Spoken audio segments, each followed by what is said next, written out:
माना कि तेरी दीद के काबिल नहीं हूँ मैं, तू मेरा शौक तो देख, मेरा इंतज़ार देख।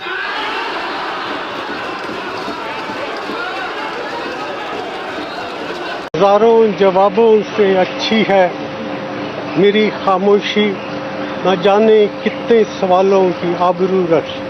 नमस्कार दोस्तों, मैं बात कर रहा हूं डॉक्टर मनमोहन सिंह। जी हां, वही डॉक्टर मनमोहन सिंह जिनका जन्म 26 सितंबर 1932 में हुआ था, जब देश आज़ाद नहीं हुआ था, जिनकी मृत्यु देश के आज़ादी के 75 वर्ष बीत जाने के बाद 2024 में 26 दिसंबर को होती है। जी हाँ, वही डॉक्टर मनमोहन सिंह जो भारत के लगातार 2 बार पीएम रह चुके हैं, वही डॉक्टर मनमोहन सिंह जो आरबीआई के गवर्नर रह चुके हैं, वही डॉक्टर मनमोहन सिंह जो नरसिम्हा राव के टाइम भारत के वित्त मंत्री यानी फाइनेंस मिनिस्टर हुआ करते थे, वही डॉक्टर मनमोहन सिंह जो कभी स्कूल और कॉलेजों में अर्थशास्त्र का टीचर हुआ करते थे और भारत के बहुत बड़े अर्थशास्त्री कहलाए। जी हाँ, वही डॉक्टर मनमोहन सिंह जब 1992 में देश के पास केवल 7 दिन का पैसा बाकी था, मतलब देश पूरी तरह वित्तीय आपातकाल में जाने वाला था, देश पूरी तरह दिवालिया होने वाला था, तब वही डॉक्टर मनमोहन सिंह नरसिम्हा राव के टाइम, नरसिम्हा राव उस समय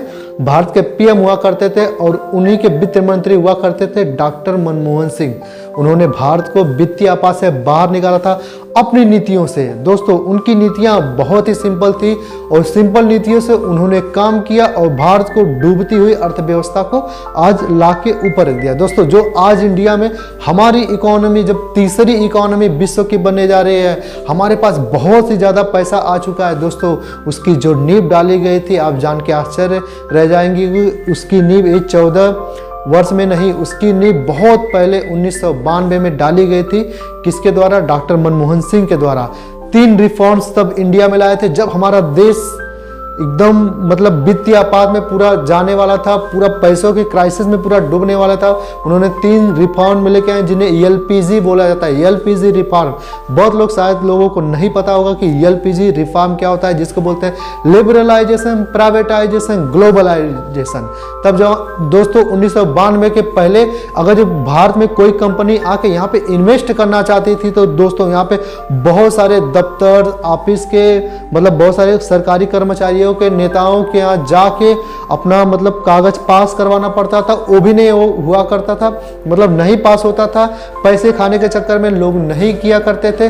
और दोस्तों, कोई कंपनी 2 साल चक्कर काटती थी, विदेशी कंपनी तब यहाँ पे जाके इन्वेस्ट नहीं करते थे और उठा के जाके उसको विदेशों में भेज दिया करते थे। लेकिन जब doctor Manmohan Singh LPG reforms लाए तो कंपनियां यहाँ पे डायरेक्ट आके 7 दिन में अपना काम पूरा कर लेती थी। दोस्तों, यही किए थे डॉक्टर मनमोहन सिंह। दोस्तों, डॉक्टर मनमोहन सिंह इतने बड़ी हैसियत, उनको कभी भुलाया नहीं जा सकता। आज सरकारें चाहे कांग्रेस हो चाहे बीजेपी हो, उससे लेना देना नहीं है। इंसान का एक व्यक्तित्व होता है, वो व्यक्तित्व पे अपने कितना काम करता है, देश और दुनिया केवल उन्हीं को याद रखती है। तो इसीलिए याद किया जाता है डॉक्टर मनमोहन सिंह, जो कम बोलते थे लेकिन जब बोलते थे तो बहुत बड़ा धमाका कर देते थे। आपने अभी वीडियो क्लिप में शुरुआत में देखा ही होगा कि उनकी जो नीतियाँ थी, मतलब वो जब बोलते थे तो मतलब अच्छे लोगों की बोलतियाँ बंद हो जाती थी। वही डॉक्टर मनमोहन सिंह जो बहुत ही सिंपल और साधारण परिवार से हुआ करते थे, लेकिन भारत के लगभग 2 बार प्रधानमंत्री बने।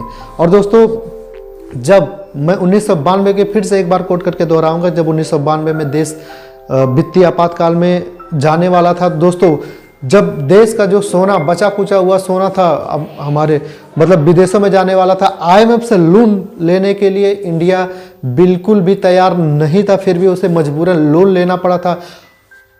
और दोस्तों, इस सिचुएशन से निकाला था डॉक्टर मनमोहन सिंह ने फाइनेंस मिनिस्टर होते हुए। दोस्तों, कहानी तो बहुत लंबी चौड़ी है, लेकिन बताएंगे तो समय कम पड़ जाएगा।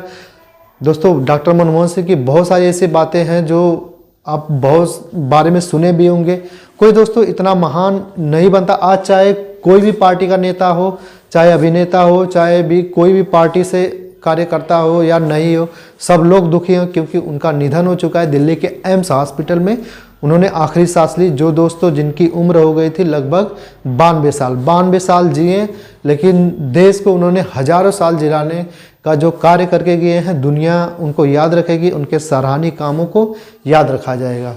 तो दोस्तों, हम उन्हें अपनी वीडियो के माध्यम से श्रद्धांजलि देते हैं। तो दोस्तों, वीडियो कैसा लगा तो वीडियो अच्छा लगा तो वीडियो को लाइक शेयर एंड सब्सक्राइब जरूर